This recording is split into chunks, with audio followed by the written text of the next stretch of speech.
I am a journalist, as you heard, and I'm very comfortable writing about other people. I am a person who, in fact, we're trying again. I'm very comfortable writing about other people. In fact, when I teach writing, I don't even allow my students to use the pronoun I. So this is a very strange departure for me to have written this book about myself and to have given this talk, this TED Talk, and about my own experience. But I see it's also a great honor for me to be able to share things that are very personal, and hopefully other people can derive some meaning from those things. So, as Noam mentioned, I am an investigative journalist.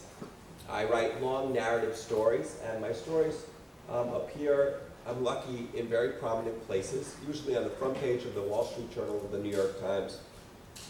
And over many years, I found myself writing over and over and over again of secrets. Like you said, I wrote about a young man who was a little boy when he received, when the royalties of this beautiful book, Goodnight Moon, were bequeathed to him, and then he disappeared. No one knew where he was for 30 years. No one knew why he was receiving this money. His family hadn't seen him, and I found him. And he told me his beautiful, beautiful story. And then there was this very famous baseball game in America, North America. It's a very famous, I was told, don't be New York-centric, I understand. It was a very important moment. It ended up being written about by John Steinbeck and Jack Kerouac. It was in the movie The Godfather. It was on The Simpsons. It was on a stamp. People named their kid after this guy with the home run. But no one knew that the team was cheating. No one knew that for 50 years. And then all these old men, they confided in me just before they died, and I wrote their story. And then there was another story that I wrote. There was only one anonymous winner in the history of the Pulitzer Prizes. Somebody took a photograph of an execution in Iran a few months after the Islamic Revolution, and it was a very important photograph. It made the world realize what Ayatollah Khomeini was doing to his people, and no one knew who took this photograph. And I went to Tehran, and I found the man, and I convinced him to tell me his story as well. And then finally, there was the story that you mentioned about Raoul Wallenberg. People, of course, know the horror that befell this great man, that he disappeared into the Soviet system, but no one knew about his parents. And his mother and stepfather, they had looked endlessly to try to find this man, and then the Swedes were afraid of their new powerful neighbor to the east, the Soviets, and so they sabotaged the Wallenbergs' efforts to find their own child. And I was told by Raoul's sister that they had a diary. She shared with me the diary, and in there I found all of this sad, powerful information, culminating in the horrible fact that they committed suicide. So all of my stories have to do with secrets and the underbellies of famous and sacred things. But they all had something else in common, these stories, and I didn't notice this. It took a friend to point out to me something very, very obvious, that all of my stories also centered on the lives of someone who had changed in an instant, owing to an inheritance, a swing of the bat, a click of the shutter, an arrest. Each person had a before and an after. And this was very interesting to me because I also have a before and an after in my life. 23 years and 1 month ago, right here, it's a mile away, maybe two, at the base of the highway, right before the ascent to Yerushalayim, there is a turn in the road, Moza, at the town called Moza. And on May 16th, 1990, when I was 19 years old, I was sitting in the back of a bus, and I was off to Jerusalem because I had played basketball the night before with some friends, and I had won. And when 19-year-old boys play basketball, they bet for food. So my friends owed me pizza. So we were going to town. I was going to get a haircut, and they were going to buy me a lunch and pizza. And just before we went up to Yerushalayim, a truck, unbeknownst to me, I wasn't looking backwards, slammed at great speed into the back left corner of the minibus where I sat, and my neck snapped back over my seat, and I broke 2 vertebrae in my neck, the 3rd and 4th vertebrae, and immediately I was a quadriplegic. I couldn't move, I couldn't breathe, and it was a very, very scary thing.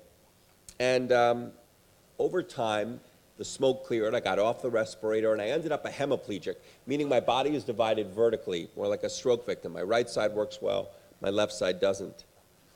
I could walk a little bit by the time I got out of the hospital, but it was exhausting. It wasn't practical for me to walk, and so I used a wheelchair for 4 years, all through college. And the crash, I sort of set it aside. I said, you know, just sort of make it through college first. There's a beautiful poem. T.S. Eliot says, "Wait without thought, for you are not ready for thought." And I was not ready for thought. I just wanted to be a student, and so I was.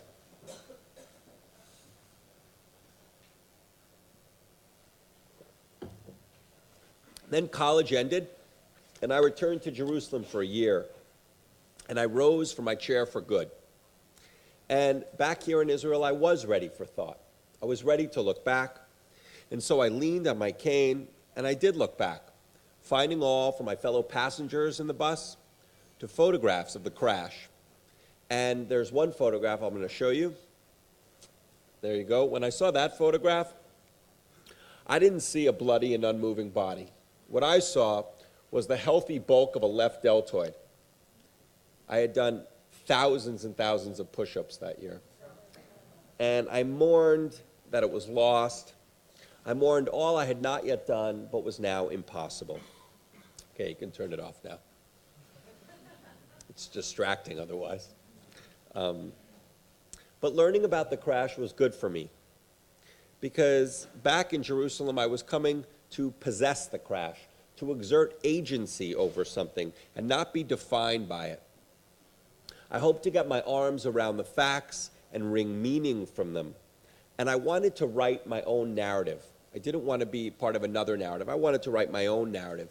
And if you suffer in any way, that is a very typical reaction. It is Job, from the book of Job. Job himself states, "Oh, that my words were now written. Oh, that they were written in a book."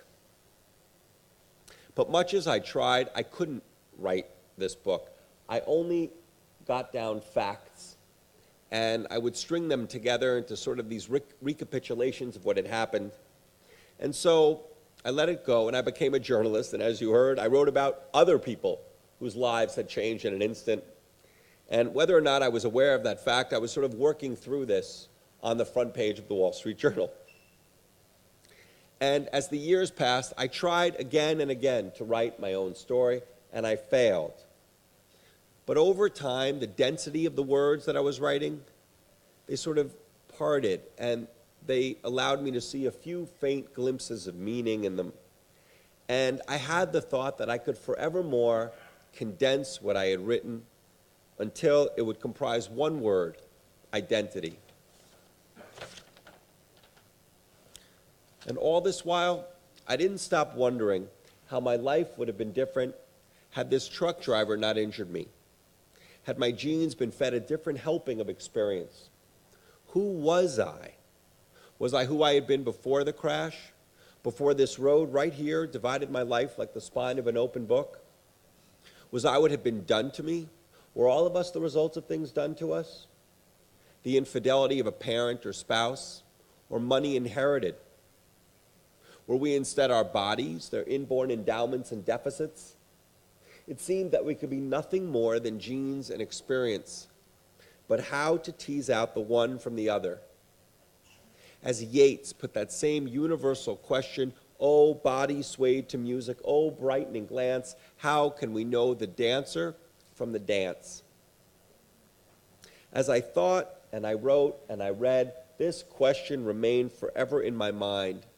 I didn't know the answer to it, but I began to reach conclusions about other things, about life, and a philosophy of sorts, a hashkafa, as you would say in Hebrew, began to articulate itself in me. To my mind, there was suffering in this world, and there was no hereafter. But there were many glories in this natural world too, and one could dwell in them if one knew how to. But I couldn't articulate how to, let alone put into words what made me me. And my desire to write my own narrative, it didn't wane. And so 19 months ago, I returned here to Jerusalem. And I would teach. I was on a fellowship at Hebrew University to teach. And really, I said to myself, this is your chance. You can finally sort of write about this in this city where your life changed. and I hope to tease out where my disability ended and I began. Israel is a land of narratives. For millennia, prophets to philosophers, Isaiah to Isaiah Berlin, have found their words here. And over the years, in my own little way, I have too. I remember the night before the crash, I wrote endlessly in my journal. I've always been inspired here. And when I returned to Jerusalem last year and I drove south, it was amazing. This came to my mind because on this very same October morning, Gilad Shalit returned too. He was the soldier who had come home to Israel after being captured in Gaza 5 years before. Signs celebrating his return, which were really celebrating the compact of a country with its people, were everywhere. And as I rounded the bend at Moza right down there, where my neck had broken 22 years before and where 3,300 years before the Israelites had gathered willows, there was a sign welcoming Gilad home, right there. And I thought our narratives are overlapping, like the different strands of papyrus in a palimpsest. You could see one peeking out from beneath the other. I went to my home in Abu Tor, where I lived, and I went to my apartment on the 3rd floor, and it was flooded with light. And I'd been sitting there at my desk for only a few weeks when I heard a class of schoolgirls singing, and I went to my window and I looked out, and they were dressed in pink and purple, and they were singing what Naomi Shemer had written about Jerusalem, that it is a violin for all your songs, Halo lechol shirayach ani kinor. And indeed it is. This city is a muse. And as time passed, and I lived in it, and I walked around in it every single day, and I bussed outside of it, Jerusalem moved me to write.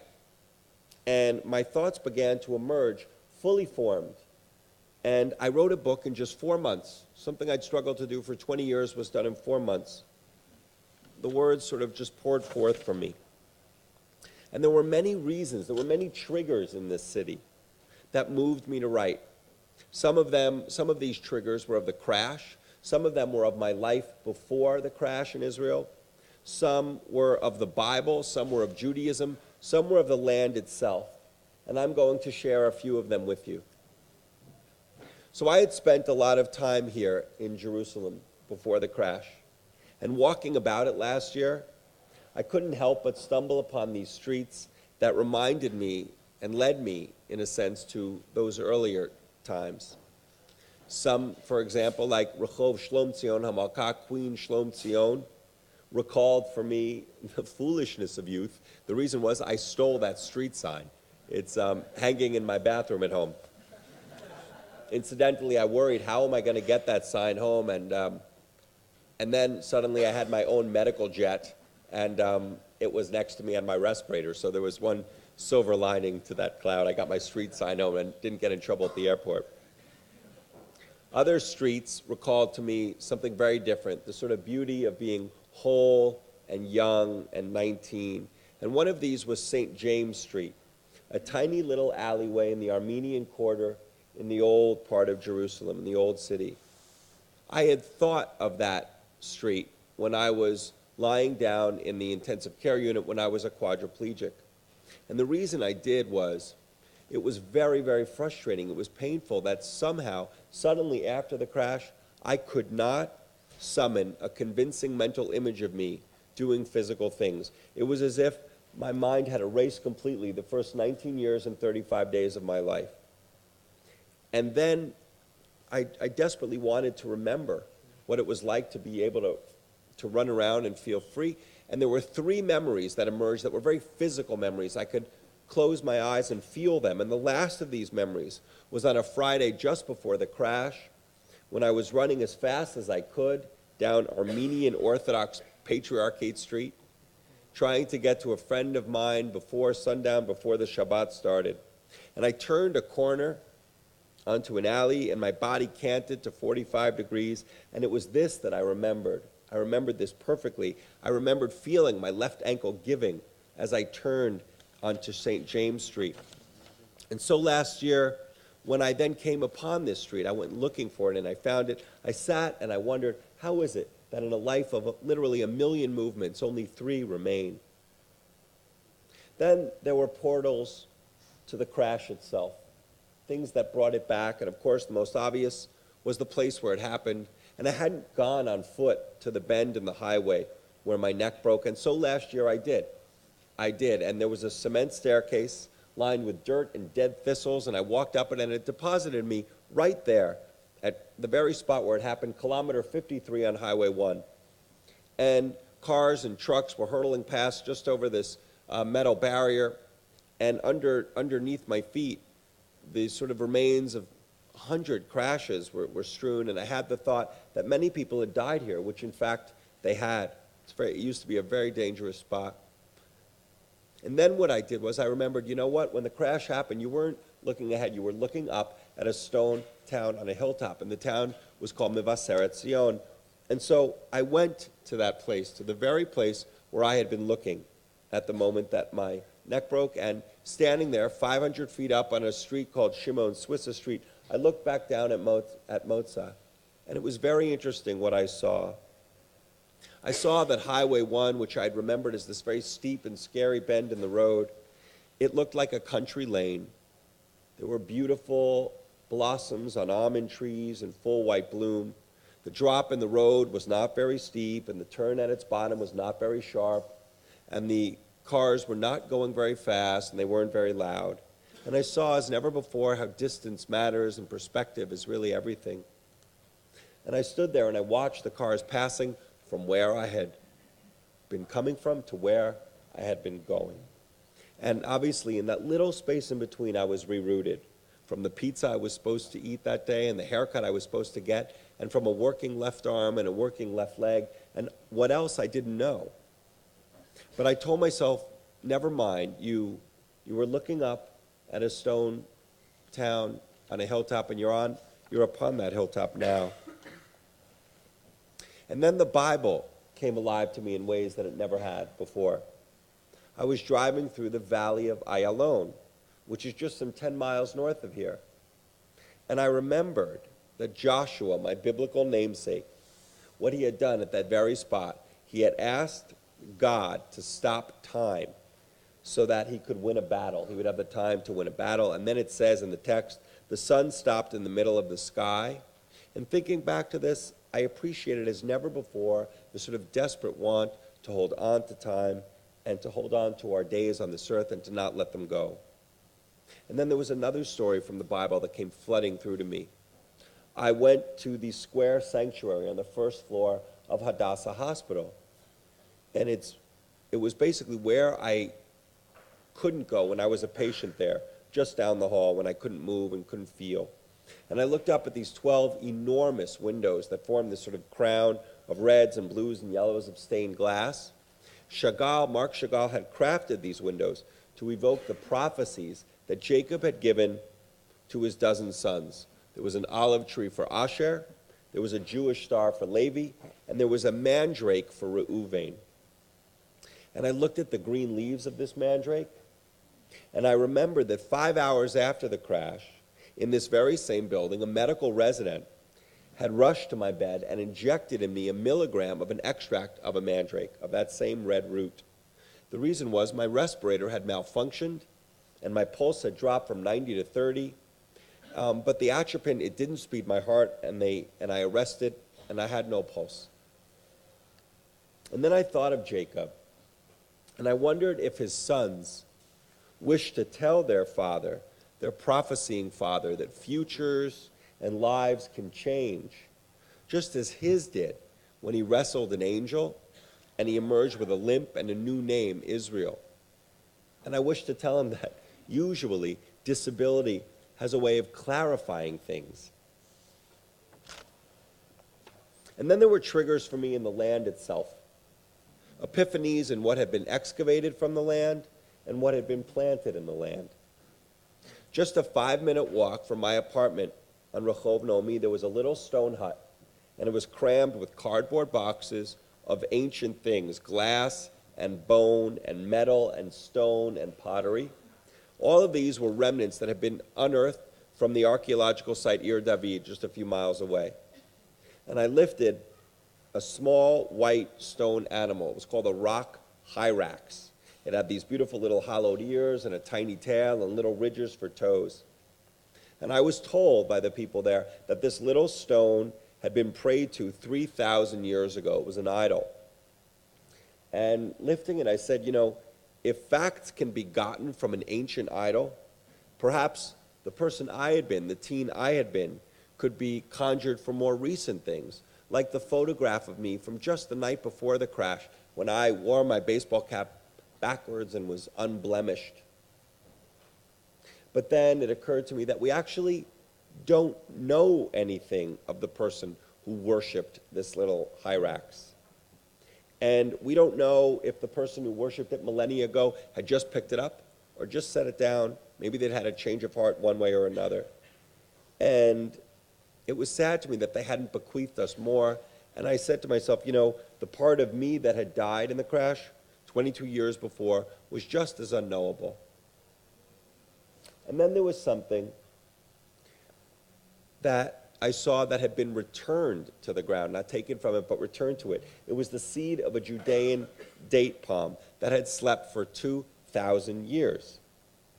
A doctor I met had roused it and germinated it, and soon the seed was growing in a little clay pot. It had 6 beautiful fronds, and then this doctor, she planted it on a kibbutz in the south of Israel, and she told me of her hopes for it. She wanted to use its pollen to fertilize a female palm. And so I thought about this, that I too had been returned to life. And I wanted to tell this little tree that we had a very simple mandate. It was just to live, and maybe to bear a date too. And finally, there were triggers for me in Judaism, the Judaism that is all about here in Jerusalem, in the familiarities that were suddenly distilling my thinking about this thing that had happened all those years ago. When I stood, for example, on a rooftop in the old walled city on a Friday afternoon, a siren sounded.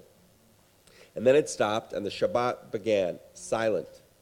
And I remembered another silence that had followed another great noise, because the crash had blown out my eardrum, and for a time I heard nothing.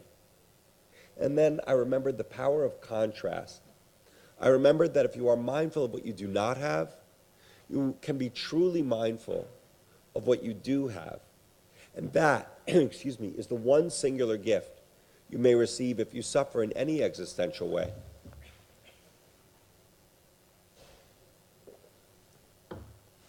And then there were these 2 rectangles of silver, these little amulets that I happened upon where you were last night, in an empty corner of the Israel Museum.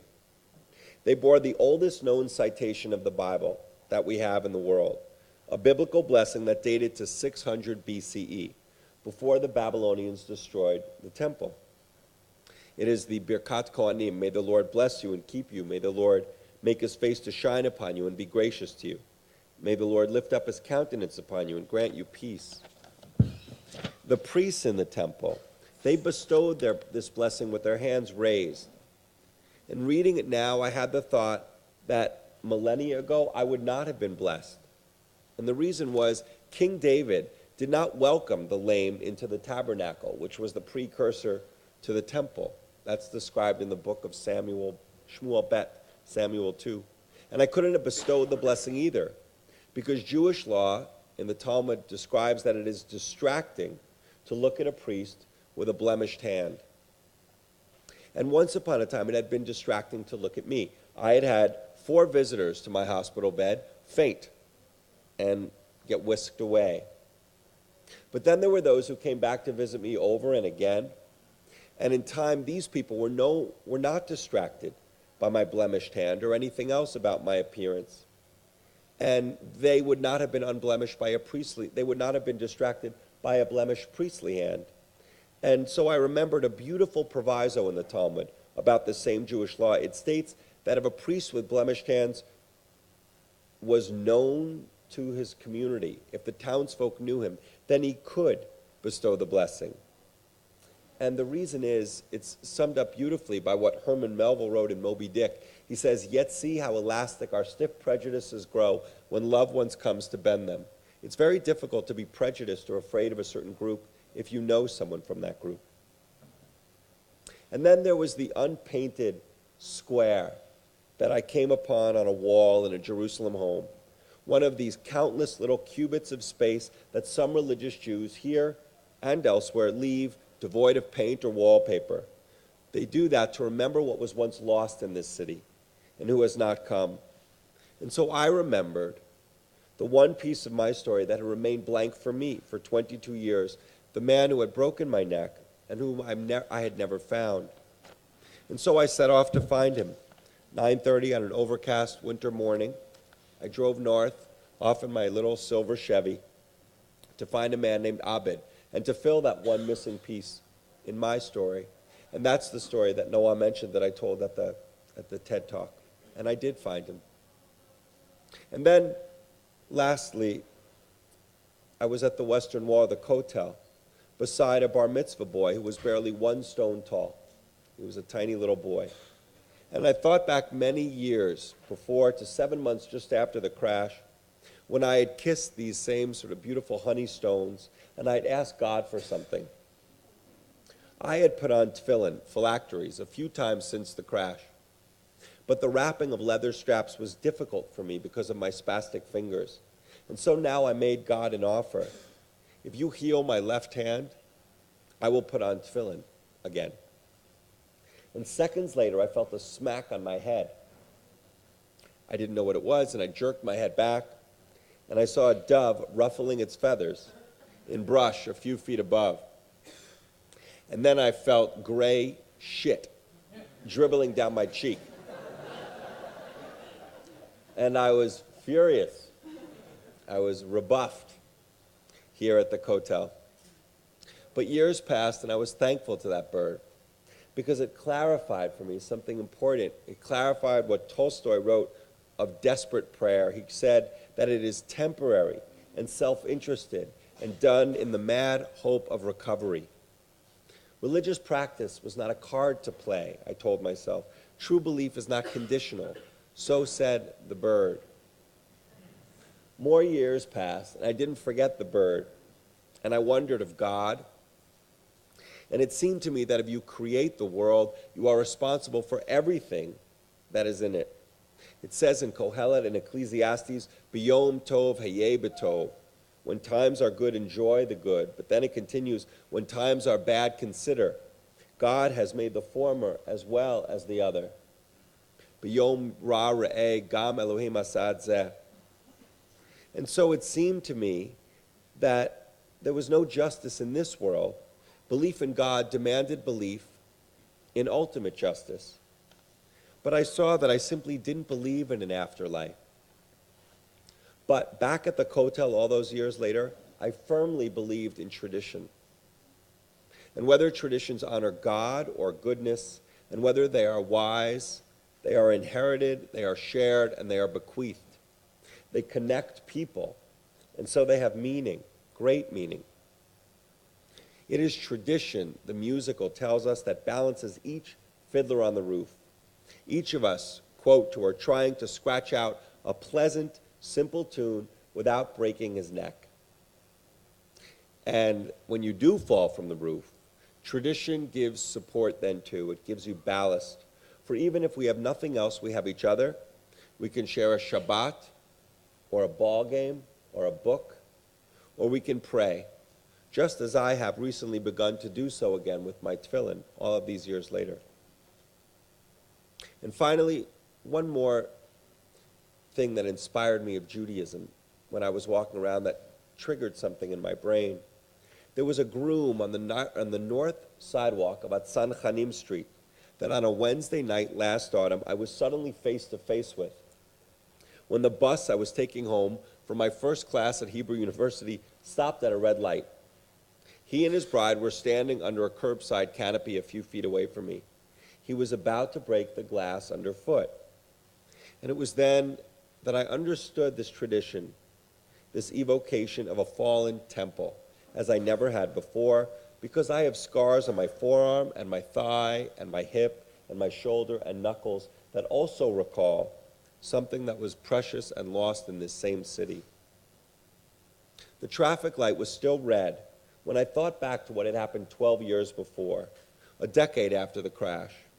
It was then that a bump began to emerge on my forearm, to rise beneath a small scar.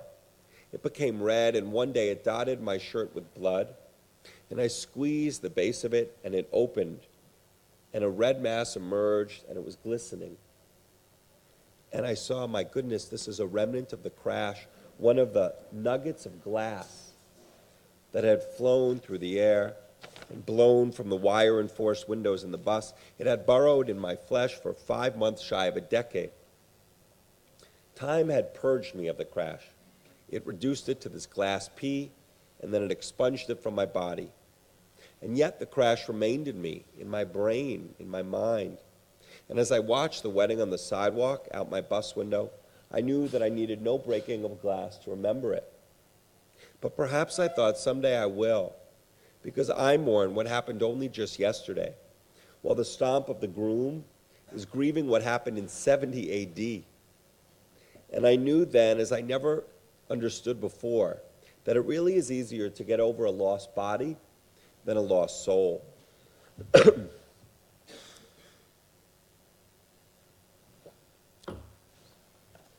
And so, through all of these things, this city, Jerusalem, attached to me. And I observed all of these many things. And I observed that people are wrong to marvel at those like me who smile as we limp. People don't know that they have lived through worse. People don't know that problems of the mind hit with a force greater than a runaway truck, and problems of the heart are greater still. They're more injurious than 100 broken necks.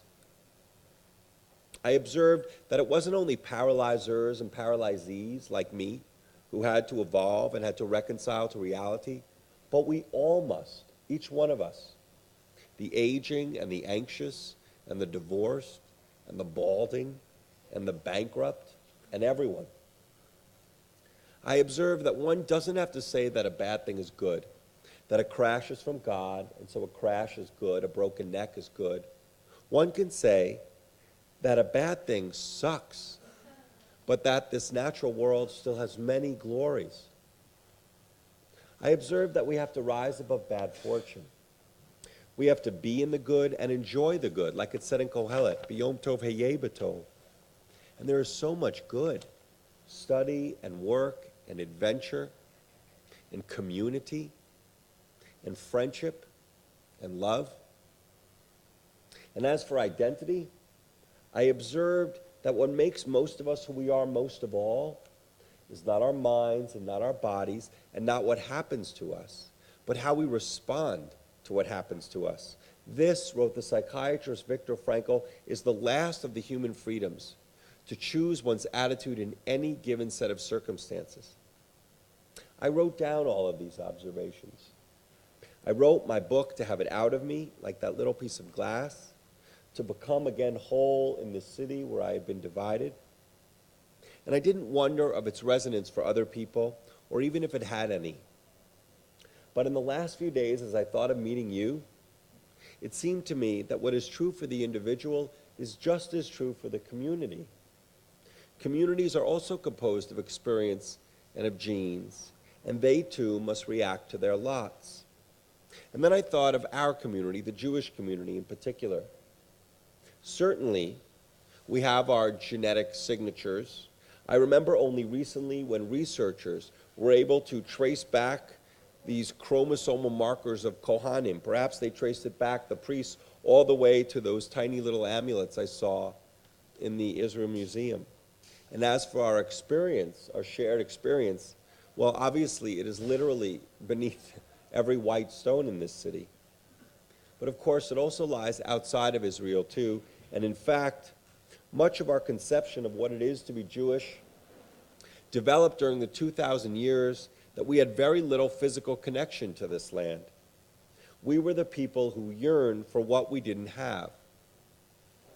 And beyond genes and experience, the identity of a community, like that of an individual, it also owes most of all to how it reacts to its lot. And what has been our reaction, our collective response to our lot? It is Judaism itself. Given a homeland thousands of years ago, we cultivated it and built a temple. Cast into exile, into galut, we put into writing our oral law, and we transmitted it and held fast to our traditions. And if our persecutions bloodied us, they deepened us too. If Jews had lived peacefully for millennia, in outer Mongolia, for example, I doubt very much that we would have birthed the same books and people that we had in Isaiah or a Woody Allen. And all of these books, they are what confirm our identity most of all. Judaism is a blueprint for living life, and it is flexible enough to accommodate all of us, the religious and the secular, the spiritual, and those who are drawn to the rigors of text. But in the end, it is really a response to all that those who live endure, and we endure in turn because of it. So let us never let it or each other go. Life has taught me that above all, it is the unconnected who waste away. Thank you.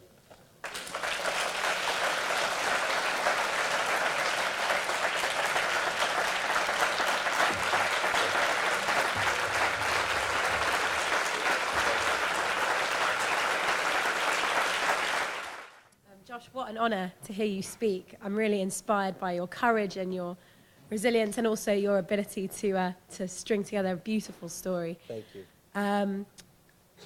I'm interested by the way that you mentioned praying to God at the kotel, you know, making deals with God, which is very common in those very heartbreaking situations.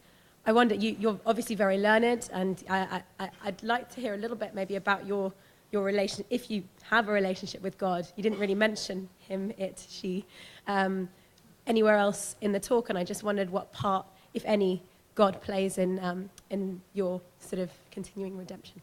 Sure, it's a good question. First of all, thank you for all the nice things you just said.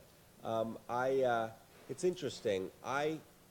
For me, I think an abstract horror for a young person like the Holocaust is less horrifying to a young person than just, one very palpable sadness. So for me, when I was growing up, my mother was very, very sick.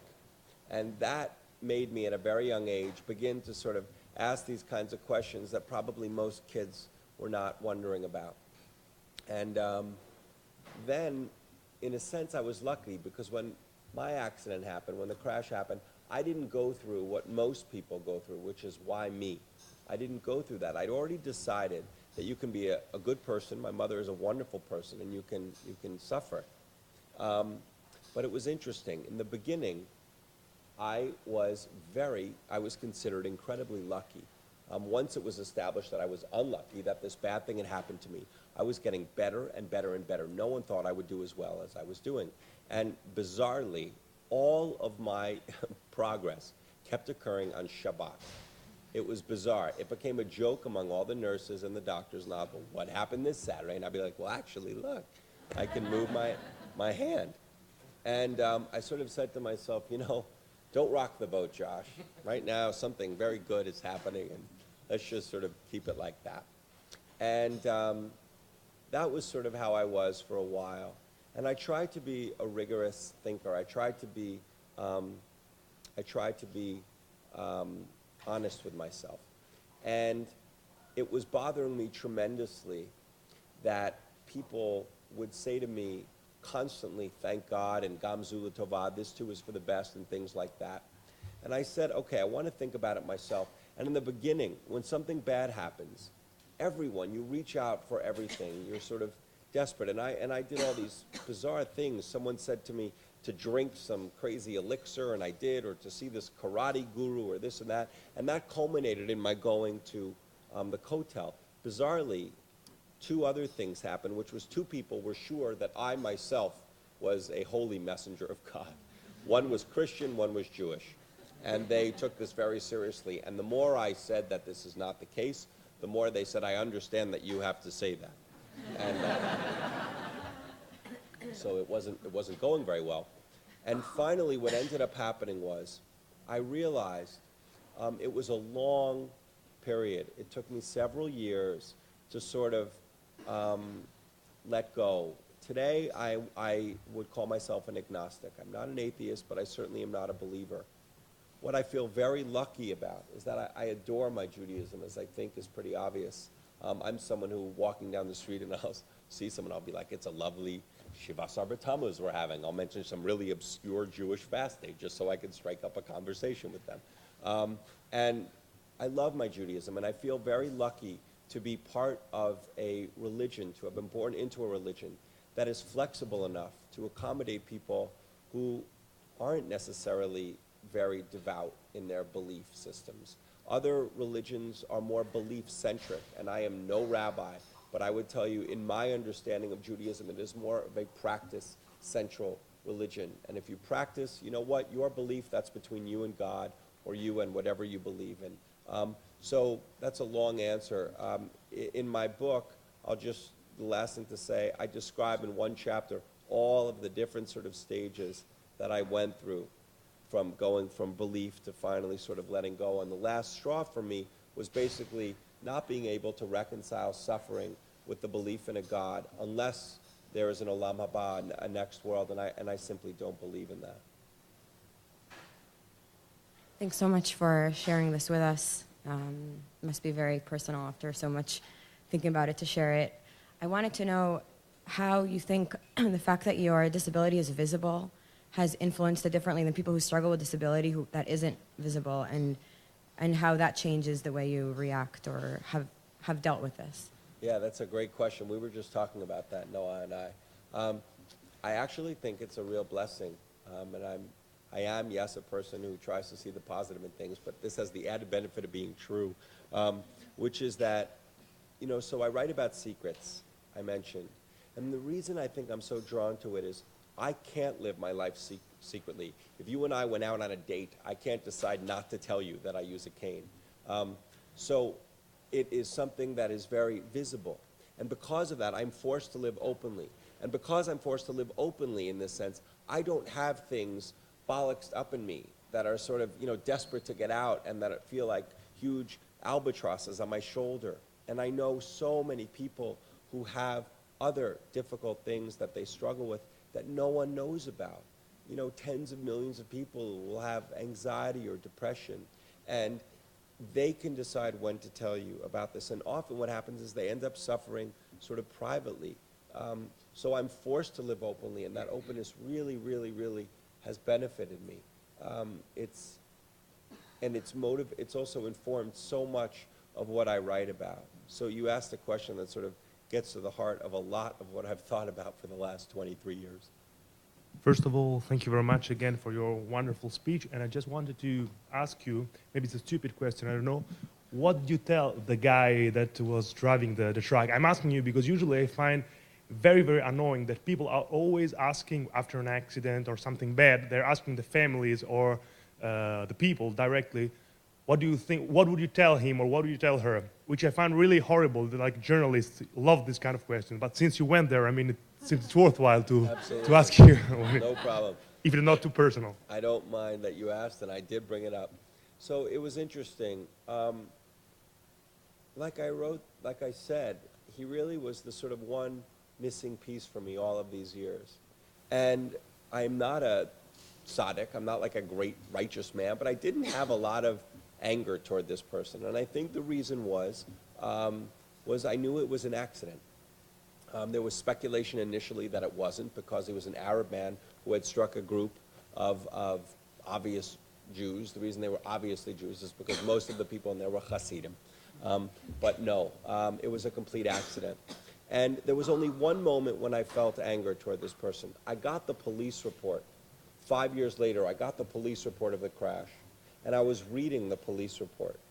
And it was very strange. It was surreal. It was like this magical thinking.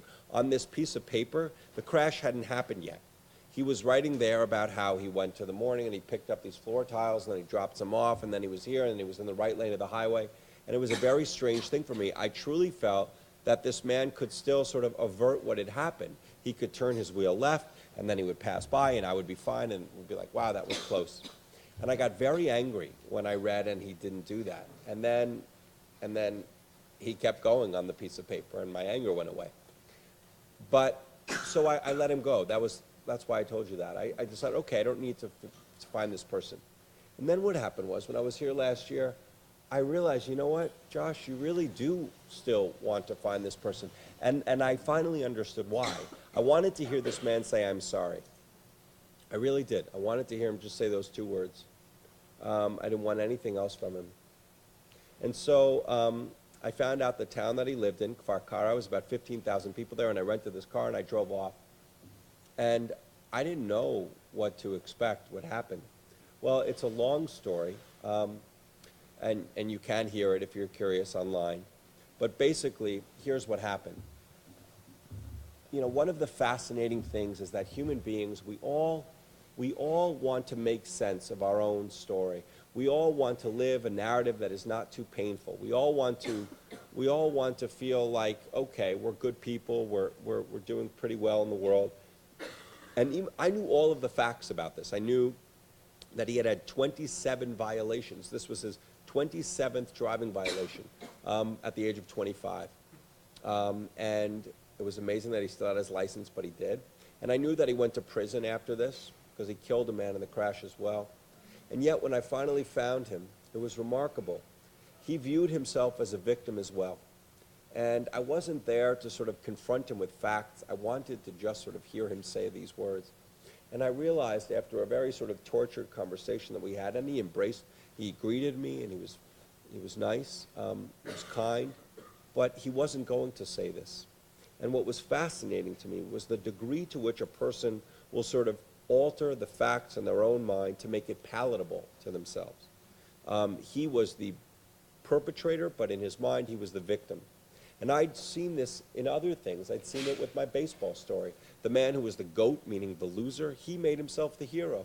And I knew the facts. I had it in black and white. So our minds, we will work very hard to create a narrative that is palatable to ourselves. And I am a person who desperately tries to live an examined life. I'm not a great person, but that is something I truly think is important, to be honest with yourself and to look at yourself in the mirror and look at yourself honestly. And this man didn't do that. And so I said goodbye, and I didn't get the words that I'd come from. And yet, I was glad because he was now no longer an unknown to me. He was a known to me. And that was enough. And I don't feel the need to sort of ever have anything to do with him again. Hi. First of all, you are a great person. So I was really impressed by the way you used the Bible to overcome your suffering. I think that's the purpose of religion, and I'm very emotional about that. And I think, like, I'm very emotional about the collective suffering that exists in the world. And like normal people that are just suffering from their lives because they don't love themselves and stuff like that. And sometimes I feel that Judaism is there as a wise tool to enable people to overcome it, but it's kind of like this religion. It's just for intelligent people, because I feel that the interpretations, for example, you gave and other very wise rabbis give is something that a simple man can never do independently.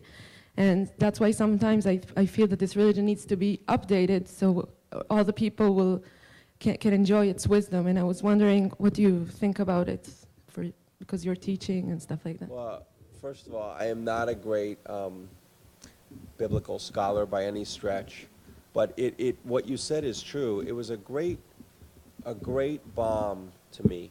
I remember in the beginning when I was a quadriplegic and I was in the hospital, and I would look at some of the prayers. There are these beautiful prayers that you say in the morning, Zokef Kefufim, that God straightens the bent. All of these things I hadn't really paid attention to before. Now for me, they were both beautiful and false, and nothing canceled out the other one, meaning there I was, the person next door to me in the hospital, my best friend in the hospital, was an Orthodox rabbi named Shlomo Feder, who remained a complete quadriplegic and died a complete quadriplegic. And so God didn't straighten him.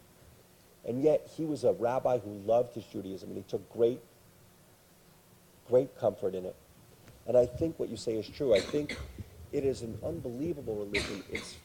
It is flexible, it can accommodate all of us, and it is so rich that, let's say you're a person like me who, is not maybe a person who belief comes naturally to. So then I can turn to a book like Kohelet, Ecclesiastes, and take great comfort in that book, which is basically, it offers a recipe for living a worthwhile life and a good life, even in the face of these very difficult things, where the author acknowledges that the good and the bad end up in the same place. It's basically Herman Melville, who is my favorite. He wrote, I quoted it before, Moby Dick, and his book is based in a lot on Kohelet. He calls it the fine hammered steel of woe. But then he says something beautiful. He says there is a wisdom that is woe. And then he's talking about Kohelet. It is wise to sort of be in reality, but there is a woe that is madness. People can get carried away, with sort of wallowing. And then he says, he has a phrase, attainable felicity. We can each find happiness in this world. And Judaism, in my opinion, is one of the really beautiful, beautiful ways to find it. It is such a rich vein that no matter what you want, you will find it there. And, it also, it offers, it's there for, so right now I've returned to sort of more of the halachic parts, keeping Shabbat and putting on my tefillin and things like that. But even when I wasn't at that stage in my life, it offered me an enormous amount. So I think we're very lucky. It is not a peremptory religion. It is not a religion that is sort of yes or no and things like that. It has an unbelievable amount of give in it and wisdom in it. And I think that it helps an enormous amount of people. I hope that answered your question a little bit. It's a complicated topic. Thank you for coming to speak to us. Someone in my life was handicapped about 20 years ago in a plane crash, and he's just starting to think about going on a journey similar to what you went on, to sort of find out the facts of the crash and maybe meet other people that were on the plane with him. And I look forward to sharing with him about your story. But the question I wanted to ask you is about your writing. So now that you've so bravely and deeply confronted your I story, your own story, how has this, or how do you think this will impact the way you write about other people's secrets moving forward? It's interesting. I felt so happy to sort of get back to writing about other people. I was like, this is great. I get to do that again. It's funny. I'll admit to having an ego about my other work, meaning I want people to read it. With this, I truly didn't care. It's actually turned out to be a great blessing. A lot of people, mainly through this TED Talk, have reached out to me who have dealt with difficult things. But you know what? It's made me, perhaps, in some ways, even more empathetic as a journalist. You know what? When you struggle in life, when you have a difficult experience, if you have a physical disability, or you have a divorce, or anything difficult, you have a loved one who is suffering, any difficult experience that you go through, it makes you more empathetic. It makes you understand a whole new swath of people. So obviously there's the cliche, you can't judge a person until you've walked a mile in his shoes. Well, as a journalist, I am constantly walking miles in other people's shoes. So I think the managing editor of the Wall Street Journal, now he's at another place, but his name was Paul Steiger, he said, he paid me a very nice compliment where he said that I'm a very empathetic writer. And he said he thinks that's why people are always opening up to me and telling me these things they have never told anyone else before. They have a sense that I'm going to be fair with them, and that I'm going to try to endeavor to understand them. And I really do that. And this experience has made that even more the case. It really, really has. I understand what it's like to be on the other side, to feel vulnerable in print, etc. And I'm now working on another large story that has to do with another secret tied to a very famous law case, Roe versus Wade, about abortion, a woman from Texas. And I'm running into these same things, and I think I'm even more empathetic than I had been before. I want to mention one more thing. You mentioned that, was it a relative of yours who's going, okay, so they're going to look for all these people. You know, it wasn't just the man who caused the crash who I went to look for. There were 3 groups of people, aside from me and my friend who were in the bus, who were involved in the crash. One was, and they were all from different backgrounds. It was fascinating. So the driver, as I mentioned, was an Arab. All of the other people in the bus with me were an enormous Hasidic family from Bnei Brak. And then the man who died in the crash, the driver who died in the crash, his widow was a secular Yemenite Israeli. And all three of them reached the very same conclusion about why this happened. I met with all three of them, I found them. And they all took great comfort. They all said, Abed, the Arab driver, he said, Maktub, it is written, meaning he's off the hook. God ordained this crash. And he had a reason why he thought this was, because he hadn't been religious before. The Hasidim certainly felt that way. They said the exact same thing, not Maktub, but in Hebrew. It is written. And the woman who lost her husband said the same thing. And I wasn't there to sort of win them over. I actually said it sort of along the lines of what you said. You know, this is beautiful. These people, that is why religion exists, to help someone, to offer them, you know, for me, it offers me so much in different ways. Maybe these wisdom and ritual, those are the things that I love. For them, it offered them the sort of comfort of belief and knowing that things had happened for a reason. And who am I to say that I'm anymore? There's no right or wrong. We also, I think it's very good that your relative is going to go do this. I think it will offer them help. The last thing I'll say about that is there's really a choice. When a bad thing happens in life, we have a choice. We can react one of two ways, and they're opposites. We can either say, this bad thing is a bad thing, which is what I did, or we can say, this bad thing is a good thing, which ultimately, if you believe that it's from God, obviously God is just, that's what you're saying too. They're opposites.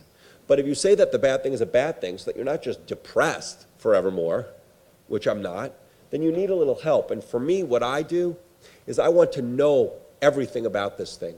Sort of what I do as a journalist, I do myself. And by knowing everything about this thing, it enables me to sort of feel like I can possess it, and I can then expunge it from me. And that is how I personally have moved on past difficult things in my life. Sorry, yeah. Thank you so much for sharing your story. It was really inspirational. Thank you. I guess a comment, you had mentioned that some people had said to you, Gamzula Tova, this too is for the good. I guess I wanted to just say that I think it's awful when people say that to someone else's suffering. I think they should just suffer with you and cry with you. And Gamzula Tova is something that you have to be able to say for yourself. But one time I was complaining about being tired on Facebook, just my kids were up, and someone said Gamzula Tova, and I was like, shut up, let me say that. I guess the second thing, as a person for myself who had an existential crisis as a child based on a tragedy, and who went from sort of atheism, agnosticism, eventually to observance. So you said you're sort of in that agnostic, you know, not sure. I think ultimately even the believers never know completely for sure, if we're going to be honest. But so why definitely no Olam Haba? That's my question. If the God might not be there, might be there, so why do you feel so sure about not Olam Haba? Okay, so first I want to say about your first point, and my brain is working a little slowly because I'm still on Cambodia or Australia or Hong Kong time. I've been everywhere in the last 24 hours, which is, I've had people say remarkable things to me, remarkably callous things to me over 23 years. I mean, some of them are quite funny, actually, because they're just absurd. One guy came over to me in Central Park where I was playing softball, and he goes, "You married? I know a blind guy who got married." I was like, well, awesome. How nice to hear it. Mazel tov. Or another woman came over to me in a park in London, and she said, 2 sentences. She said, "What a waste. You're so handsome." I was like, thank you. It's really lovely. As an aside, it's interesting. My sister is gay and happily married, and a woman in our shul went over to her and said the identical thing. "What a waste, you're so pretty." So I was like, Tamar, you and I, we have the same thing going on.